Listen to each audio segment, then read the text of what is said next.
ഗണേഷ് കുമാറിന്റെ ഒരു പോസ്റ്റ് ഫേസ്ബുക്കിൽ ഇട്ടുണ്ടായിരുന്നല്ലോ, ഇതല്ലേ അധപ്പതനം, അതെന്താ ഉദ്ദേശിക്കുന്നത്? ഏതാണ് ഈ ഗണേഷ് കുമാറിന്റെ ഒരു വീഡിയോ ഇട്ടിട്ട് ഇതല്ലേ അധപ്പതനം ഫേസ്ബുക്കിൽ പോസ്റ്റ്? നിങ്ങൾക്കതറിയില്ലേ? നിങ്ങൾക്കറിയില്ലേ? അത് സെലക്റ്റീവ് ആകുന്നതുകൊണ്ടാണോ നിങ്ങൾക്കതറിയാത്തത്? എൻ്റെ ചോദ്യം,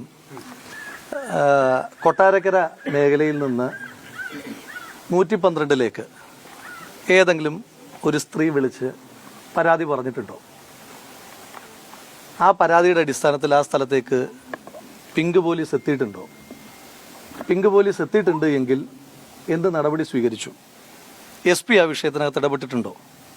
ഇത്ര ചില ചോദ്യങ്ങൾ നിങ്ങളുടെ മനസ്സിലുണ്ട്, നിങ്ങളത് ചോദിക്കുന്നില്ല. എൻ്റെ മനസ്സിലുണ്ട്, നിങ്ങൾ ചോദിക്കാത്തതുകൊണ്ട് ഞാനും ചോദിക്കുന്നില്ല. ഇതൊക്കെ പക്ഷേ എല്ലാവർക്കും അറിയാവുന്ന ചോദ്യങ്ങളാണല്ലോ. ഇപ്പോൾ രാഹുൽ അല്ലേ? അറിയാത്തതാണോ? ഇപ്പോൾ എന്നോട് ചോദിച്ചിട്ട് ഞാൻ പറഞ്ഞിട്ടാണോ നിങ്ങൾ ഇതൊക്കെ അറിയുന്നത്? അല്ലല്ലോ. അപ്പോൾ പിന്നെ നമുക്ക് വാർത്തകൾക്ക് നമുക്കൊരു സെലക്ടിവിറ്റി ഒക്കെ ഉണ്ട് അല്ലേ? ഏതൊക്കെ വാർത്തയാക്കണം, ഏതൊക്കെ വാർത്തയാക്കണ്ട എന്നൊക്കെ നിങ്ങൾക്ക് നല്ല ധാരണയുണ്ട്. നല്ല ധാരണയുണ്ടെന്ന് എനിക്കറിയാം വ്യക്തിപരമായിട്ട്. അപ്പോൾ അതുകൊണ്ട് നിങ്ങൾക്കത് വാർത്തയാക്കാൻ താല്പര്യം, പിന്നെ ഞാനതിനെപ്പറ്റി പറയേണ്ട കാര്യമില്ല. അപ്പോൾ എന്നോട് നിങ്ങൾക്കറിയാത്ത എന്തോ ഒരു കാര്യം ചോദിക്കുന്നത് പോലെ ചോദിക്കേണ്ട, നിങ്ങൾക്കും അറിയുന്ന കാര്യം തന്നെയാണത്. ഇപ്പം ഈ പത്തനാപുരത്തെ വ്യഭിചാരം എന്തുകൊണ്ട് നിങ്ങൾ വാർത്തയാക്കുന്നില്ല? വളരെ കൃത്യമാണ് ചോദ്യം, വ്യക്തവുമാണ്. കാരണം ആ കാര്യങ്ങളിലൊക്കെ ഈ പറയുന്ന വേശ്യ മാധ്യമങ്ങൾക്ക് അവരുടേതായ കൃത്യമായ അജണ്ടകളുണ്ട് എന്നുള്ളത് തന്നെയാണ്. ആ അജണ്ടകൾക്കനുസരിച്ചാണ് ഇവരുടെ കാര്യങ്ങൾ നിർണ്ണയിക്കുന്നത് എന്നുള്ളതാ. അത് നമുക്കെല്ലാവർക്കും അറിയുന്ന കാര്യവുമാണ്. വളരെ കൃത്യമാണ്, സെലക്റ്റീവാണ്. ആരൊക്കെയോ പറഞ്ഞ് അച്ചാരം നൽകി ഏൽപ്പിച്ചു വിട്ട ചില കാര്യങ്ങൾ AKG സെൻറ്ററിൽ നിന്ന് ഉണ്ടാവുന്ന അജണ്ടകൾക്കനുസരിച്ച് മാത്രമേ ഇപ്പോൾ എന്താവുകയുള്ളൂ, വാർത്തകൾ സൃഷ്ടിക്കപ്പെടുകയുള്ളൂ, അല്ലെങ്കിൽ വാർത്തകൾ റിപ്പോർട്ട് ചെയ്യപ്പെടുകയുള്ളൂ. അല്ലേ? നിങ്ങളൊന്ന് ആലോചിച്ച് നോക്ക്. കീഴൂട്ടിലെ വീട്ടിലേക്ക് കയറി ചെന്ന ഭാര്യ അപ്രതീക്ഷിതമായിട്ട് എന്ന് പറഞ്ഞാൽ ഒരു മുന്നറിയിപ്പുമില്ലാതെ, മുന്നറിയിപ്പ് ആർക്കാ ലഭിക്കേണ്ടിയിരുന്നത്? ഗണേശനായിരുന്നു മുന്നറിയിപ്പ് ലഭിക്കേണ്ടിയിരുന്നത്. ഗണേശനോട് പറഞ്ഞിട്ടില്ല ഇന്ന സമയത്ത് വരുമെന്നുള്ളത്. ഗണേശൻ അതുകൊണ്ട് തന്നെ നല്ല വ്യഭിചാരമായിരുന്നു, നല്ല അവിഹിതമായിരുന്നു അവിടെ നടന്നുകൊണ്ടിരുന്നത്. ഭാര്യ കയറി വരുന്നു, കാഴ്ച കണ്ട ഭാര്യ ഞെട്ടി. ആദ്യം കരുതി എന്തോ ഈ പറയുന്ന ഗണേശൻ എന്തോ ഷോക്കടിച്ചതാണ് എന്ന് കരുതി. ഒരു വിറക് കൊള്ളിയെടുത്ത് ഗണേശൻ്റെ നടുംപുറത്തൊന്ന് കൊടുത്തപ്പോഴാണ് മനസ്സിലായത് താഴെ നിന്ന് മറ്റൊരാൾ എഴുന്നേറ്റ് ഓടുന്നു. അപ്പോഴാണ് മനസ്സിലായത് ഇത് ഷോക്കടിച്ചതല്ല, ഇത് ഏർപ്പാട് വേറെയാണെന്ന്. അങ്ങനെയാണ് ക്യാമറയിൽ മൊബൈലിൽ ഷൂട്ട് ചെയ്യുന്നത്. ഷൂട്ട് ചെയ്തപ്പോഴാണ് വിവരം മാറിയത്. ആദ്യം ക്യാമറ തട്ടിയെടുക്കുവാനുള്ള ശ്രമം ഗണേശൻ നടത്തി. സാധിക്കാതെ വന്നപ്പോൾ സ്റ്റാഫിനെ കൊണ്ട് അത് പിടിച്ചു വാങ്ങാനുള്ള ശ്രമം നടത്തി. അതും നടന്നില്ല. അങ്ങനെയാണ് 112 വിളിക്കുന്നതും കീഴൂട്ടിലെ വീട്ടിലേക്ക് പിങ്ക് പോലീസ് എത്തുന്നതും. പിങ്ക് പോലീസ് എത്തിയെന്ന് മാത്രമല്ല, പിങ്ക് പോലീസിന് ഈ വീഡിയോ ദൃശ്യങ്ങൾ അടക്കം കാണിച്ചു കൊടുത്തു. ആര്? ഗണേശൻ്റെ ഭാര്യയായിട്ടുള്ള ഗണേശൻ്റെ രണ്ടാമത്തെ ഭാര്യ ഈ പറയുന്ന വീഡിയോ ദൃശ്യങ്ങൾ അടക്കം കാണിച്ചു കൊടുത്തു. എന്നിട്ട് എന്തുണ്ടായി?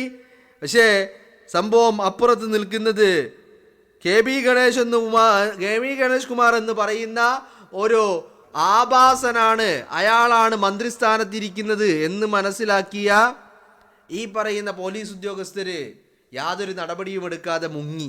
മാത്രവുമല്ല, അപ്പോഴേക്കും SP അതിൽ ഇടപെട്ട് കഴിഞ്ഞു എന്നുള്ളതാണ്. അപ്പോൾ എന്തുകൊണ്ട് ബിന്ദു മേനോൻ വിളിച്ച് 112 ബിന്ദു മേനോൻ എന്ന് പറഞ്ഞാൽ ഗണേഷ് കുമാറിൻ്റെ രണ്ടാമത്തെ ഭാര്യ. ഗണേഷ് കുമാരൻ 2014 വിവാഹം ചെയ്ത് ഇപ്പോൾ കോടതിയിൽ എത്തി നിൽക്കുന്ന, ഡിവോഴ്സ് കേസിലേക്ക് എത്തി നിൽക്കുന്ന ഗണേഷ് കുമാറിൻ്റെ രണ്ടാമത്തെ ഭാര്യയായ ബിന്ദു മേനോൻ ആണ് ആരെ വിളിക്കുന്നത്? 112 വിളിക്കുന്നത്. അപ്പോൾ നമ്മുടെ ഇവിടുത്തെ കാര്യം എന്താണെന്ന് വെച്ചാൽ, ഈ കൊട്ടാരക്കരയിൽ നിന്ന് 112 വന്ന വിളി, അതേക്കുറിച്ച് വാർത്തകളില്ല. ബിന്ദു മേനോൻ പിങ്ക് പോലീസിനെ കാണിച്ച വീഡിയോ ഒരു മാധ്യമങ്ങളും പുറത്തുവിടുന്നില്ല. എന്തുകൊണ്ട് പുറത്തുവിടുന്നില്ല? എന്തുകൊണ്ട്? ബ്ലൂ ഫിലിമാണോ? കാണട്ടെ. കേരളത്തിലെ മന്ത്രിയുടെ ബ്ലൂ ഫിലിമാണെങ്കിൽ അത് കേരള സമൂഹം കാണണ്ടേ? കാണണം. എല്ലാവരും കണ്ട് വാണമടിക്കട്ടെ പറ്റുമെങ്കിൽ. അല്ലേ? നോമ്പാണ്, പറയാൻ പാടില്ല. പക്ഷെ ഇത് പറയാതിരിക്കാൻ നിർവാഹമില്ല. കാരണം കേരളത്തിലെ വേശ്യ മാധ്യമങ്ങൾ വളരെ സെലക്റ്റീവാണ്. അല്ലേ? പിണറായി വിജയന്റെ PR വർക്കുകൾ മാത്രം ഏറ്റെടുത്ത് നടപ്പിലാക്കുന്ന കേരളത്തിലെ വേശ്യ മാധ്യമങ്ങൾ. ഇപ്പോൾ ഇന്ന് ഞാൻ കണ്ടു, എന്താണ് കണ്ടിരിക്കുന്നത്, ചില മാധ്യമങ്ങളിൽ ഈ കാര്യങ്ങളൊക്കെ റിപ്പോർട്ട് ചെയ്തിട്ടുണ്ട്. അതിൽ വന്നിരിക്കുന്ന വാർത്ത ഇതാണ്: കാണാൻ പാടില്ലാത്ത സാഹചര്യത്തിൽ കണ്ടു, മന്ത്രി ഗണേഷ് കുമാറിനെതിരെ പോലീസ് സഹായം അഭ്യർത്ഥിച്ചു ഭാര്യ. മാതൃഭൂമിയുടെ വാർത്തയാണ്. 9/3/2026 വന്ന വാർത്തയാണ്. എന്താണ് ഈ കാണാൻ പാടില്ലാത്ത സാഹചര്യം? നല്ല ഒന്നാം തരം വ്യഭിചാരമായിരുന്നില്ലേ? അതിൻ്റെ ദൃശ്യങ്ങളും പുറത്തേക്ക് വന്നിട്ടുണ്ടല്ലോ. അതാ ഞാൻ പറഞ്ഞത്, ആ ബ്ലൂ ഫിലിം കേരളത്തിൻ്റെ പൊതുസമൂഹത്തിലൊക്കെ അങ്ങോട്ട് തുറന്നു വിടണം, ജനങ്ങൾ കാണട്ടെന്നേ. മന്ത്രിയുടെ വ്യഭിചാരം കണ്ട് ജനങ്ങൾ ആസ്വദിക്കട്ടെ. എന്തേ പറ്റില്ലേ? പറ്റണമല്ലോ. കാരണം എന്താ, ഈ വ്യഭിചാരം ഷൂട്ട് ചെയ്ത വ്യക്തി ആരാ? ബിന്ദു മേനോനാണ്, മന്ത്രിയുടെ ഭാര്യയാണ്. അതും രണ്ടാമത്തെ ഭാര്യയായിട്ടുള്ള ബിന്ദു മേനോനാണ് ഈ വ്യഭിചാരം ഷൂട്ട് ചെയ്തിട്ടുള്ളത്. ഇത് കേരളത്തിലെ പൊതുസമൂഹത്തിലേക്ക് വിട്, ജനമൊന്ന് കാണട്ടെ, എൻജോയ് ചെയ്യട്ടെ അവര്. എന്താ കുഴപ്പം? ഒരു കുഴപ്പമില്ല. അപ്പൊ എന്തുകൊണ്ട് ഈ ദൃശ്യങ്ങൾ പുറത്തേക്ക് വരുന്നില്ല എന്നുള്ളതാണ്. ദൃശ്യങ്ങൾ പുറത്തേക്ക് വിടണം. കാരണം ഒരു ഭാര്യയും ഭർത്താവും തമ്മിലുള്ള ഈ പറയുന്ന ലൈംഗികതയൊന്നുമല്ലല്ലോ പുറത്തേക്ക് വരുന്നത് നല്ല ഒന്നാം തരം വ്യഭിചാരമല്ലേ, അവിഹിതമല്ലേ. അതും പേഴ്സണൽ സ്റ്റാഫ് എന്ന് പറഞ്ഞാൽ കേരളത്തിൻ്റെ പൊതുസമൂഹത്തിൻ്റെ നികുതി പണത്തിൽ നിന്ന് ശമ്പളം കൊടുക്കുന്ന പേഴ്സണൽ സ്റ്റാഫിനെ പുറത്ത് കാവല് നിർത്തിയിട്ട് ആ പേഴ്സണൽ സ്റ്റാഫിൻ്റെ സെക്യൂരിറ്റിയിൽ വീട്ടിനകത്ത് നടന്ന ആ വ്യഭിചാരമല്ലേ, അത് ജനങ്ങളൊന്ന് കാണട്ടെടോ. ഗണേശ,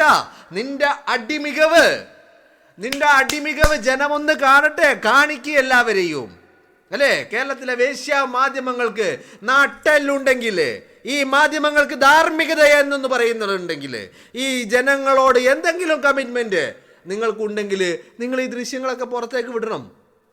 ദൃശ്യങ്ങൾ ജനം ആസ്വദിക്കട്ടോ. എല്ലാവരും സന്തോഷമല്ലേ ആഗ്രഹിക്കുന്നത്? ആരാണ് സന്തോഷം ആഗ്രഹിക്കാത്തവരുള്ളത്? ഇതൊക്കെ കണ്ട് ജനമൊന്ന് പുളകിതരാവട്ടെ.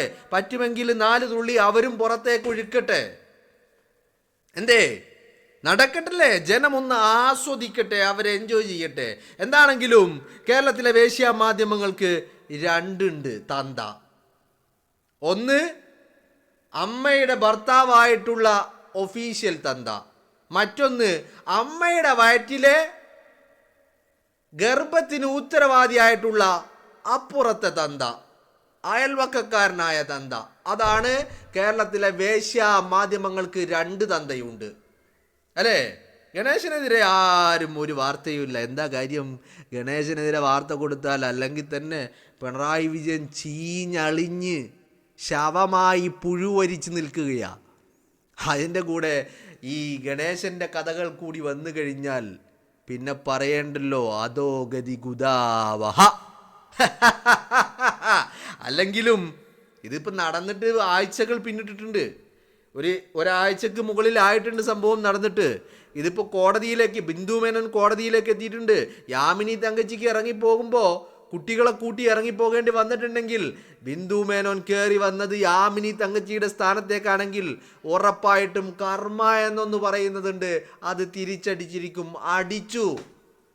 ഗണേശ, നിന്റെ വ്യഭിചാരത്തിന്റെ വീഡിയോ വരും ദിവസങ്ങളിലെ കേരളത്തിന്റെ പൊതുസമൂഹത്തിലേക്ക് എത്തും.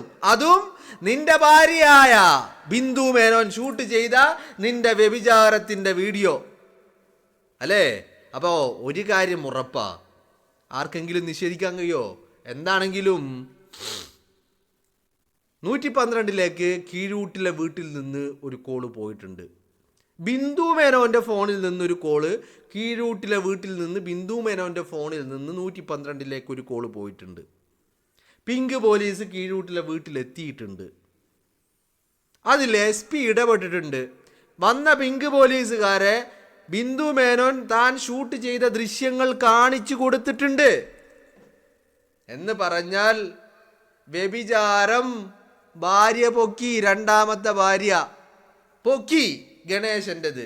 ഇത് പൊക്കി പൊക്കി പൊക്കി മടുത്തിട്ടാണ്, അല്ലെങ്കിൽ തൻ്റെ മുന്നിൽ എന്ന് പറഞ്ഞാൽ ആദ്യ ഭാര്യയായിരുന്ന യാമിനി തങ്കച്ചി ഇറങ്ങിപ്പോകാനുണ്ടായ കാരണം എന്താ തൻ്റെ മുന്നിൽ വെച്ചിട്ട് ഈ പരസ്ത്രീകളുമായിട്ട് ലൈംഗികതയിൽ ഏർപ്പെടുന്നത്, വ്യഭിചരിക്കുന്നത് നോക്കി നിൽക്കേണ്ടി വന്നിട്ട് മനം മടുത്തിട്ടാണ് അവസാനം ഇറങ്ങിപ്പോയത്. അതേ സ്ഥിതി ഇപ്പൊ ബിന്ദു മേനോനും അല്ലേ? അപ്പോൾ എൻ്റെ ചോദ്യം എന്ന് പറയുന്നത്, എന്തുകൊണ്ട് കേരളത്തിലെ മാധ്യമങ്ങൾ വളരെ സെലക്റ്റീവ് ആകുന്നു? എന്തേ ഇപ്പൊ ഇവർക്ക് തലക്കെട്ടുകളില്ലേ? ഇപ്പൊ ഇവർക്ക് ജനങ്ങളുടെ മുന്നിൽ വിശദീകരിക്കണ്ടേ? ധാർമ്മികതയില്ലേ? ബാധ്യതയില്ലേ? ഒന്നുമില്ലേ? അല്ലേ? രാഹുൽ മാങ്കൂട്ടത്തിനെതിരെ ഏതോ കുറെ ഡേഷ് മക്കൾ മാധ്യമങ്ങളിൽ വന്നു നിന്നുകൊണ്ട് അവൻ കൊഴിയാണ്, അവൻ ലൈംഗിക വൈകൃതമുള്ളവനാണ്. ആരാ പറയുന്നത്? രാഹുലിൻ്റെ കൂടെ ഹോട്ടൽ മുറികളിൽ പോയി കിടന്നു കൊടുത്തവൾമാര്. രാഹുലിൻ്റെത് കേറുമ്പോൾ നന്നായിട്ട് ആസ്വദിച്ചവൾമാര് രാഹുലിന് വൈകൃതമുണ്ടെന്ന് പറഞ്ഞപ്പോൾ അതിനെ വാർത്തയാക്കിയ കേരളത്തിലെ വേശ്യ മാധ്യമങ്ങള് എന്തടോ ഭാര്യ വ്യഭിചാരം ഷൂട്ട് ചെയ്തിട്ട്, ആരുടെ ഭാര്യ? ഗണേശന്റെ ഭാര്യ. അത് നിങ്ങളുടെ മുന്നിലേക്ക് വെച്ച് നീട്ടിയിട്ട് കേരളത്തിലെ വേശ്യ മാധ്യമങ്ങൾക്ക് അതേക്കുറിച്ച് തലക്കെട്ടുകളോ സ്റ്റോറികളോ ചർച്ചകളോ ഉണ്ടാക്കാൻ തോന്നുന്നില്ലെങ്കിൽ, അതാണ് ഞാൻ പറഞ്ഞത്, നിങ്ങൾക്ക് രണ്ട് തന്തമാരുണ്ട്. ഒന്ന് നിങ്ങളുടെ പെറ്റ നിങ്ങളുടെ തള്ളയുടെ ഭർത്താവായിട്ടുള്ള നിങ്ങളുടെ ഒഫീഷ്യൽ തന്ത, മറ്റൊന്ന് നിങ്ങൾ ജനിക്കാൻ കാരണമായ നിങ്ങളെ വയറ്റിൽ ചുമന്ന തള്ളയുടെ വയറ്റിലേക്ക് നിങ്ങളെന്ന് പറയുന്ന ബീജത്തെ സപ്ലൈ ചെയ്ത അയൽക്കാരനായ നിങ്ങളുടെ യഥാർത്ഥ തന്ത. കേരളത്തിലെ വേശ്യ മാധ്യമങ്ങളോട് എനിക്ക് പറയാനുള്ളത്, എല്ലാവരും ഒന്ന് DNA ടെസ്റ്റ് നടത്തുന്നത് നന്നായിരിക്കും. ബർത്ത് സർട്ടിഫിക്കറ്റിൽ എഴുതി വച്ചിരിക്കുന്ന തന്തയായിരിക്കില്ല DNA റിപ്പോർട്ട് പ്രകാരം വരുമ്പോൾ നിങ്ങളുടെ തന്ത എന്നുള്ളത്. കാരണം ഈ ഏർപ്പാട്, അപ്പം കണ്ടവനെ അപ്പ എന്ന് വിളിക്കുന്നതിൻ്റെ ഏർപ്പാട്, അത് യഥാർത്ഥ തന്തക്ക് ജനിക്കാതെ അയൽ വീട്ടിലെ തന്തക്ക് ജനിക്കേണ്ട ഗതികേടുണ്ടായത് കൊണ്ടാണ് ഈ രണ്ട് നിലപാട് നിങ്ങൾക്ക് എടുക്കേണ്ടി വരുന്നത്. ഗണേശന്റെ വ്യഭിചാരം, ഭാര്യ ലൈവായി ഷൂട്ട് ചെയ്ത വീഡിയോ പോലും നിങ്ങളുടെ മുന്നിലേക്ക് ഇട്ട് തന്നിട്ട് അത് വാർത്തയാക്കാൻ നിങ്ങൾക്ക് സാധ്യമാകുന്നില്ലെങ്കിൽ, നിങ്ങൾക്കെല്ലാം രാത്രി കാലങ്ങളിൽ വല്ല റെയിൽവേ സ്റ്റേഷനിലേക്കോ വല്ല ബസ് സ്റ്റാൻഡിലേക്കോ അല്ലെങ്കിൽ വല്ല ഈ ജംഗ്ഷനുകൾ, കവലകൾ ഒക്കെ അതിൻ്റെയൊക്കെ കോർണറുകളിൽ വല്ല ആൽമരങ്ങളോ വല്ല ഒരു ടേണിംഗ് ഒക്കെ ഉണ്ടാവും, ഇരുണ്ട ഇടങ്ങൾ, അവിടെയൊക്കെ വന്ന് നിന്ന് കഴിഞ്ഞാൽ രാവിലെ ആകുമ്പോൾ കൈ നിറയെ പോക്കറ്റ് നിറയെ കാശുമായിട്ട് പോകാം നിങ്ങൾക്ക്.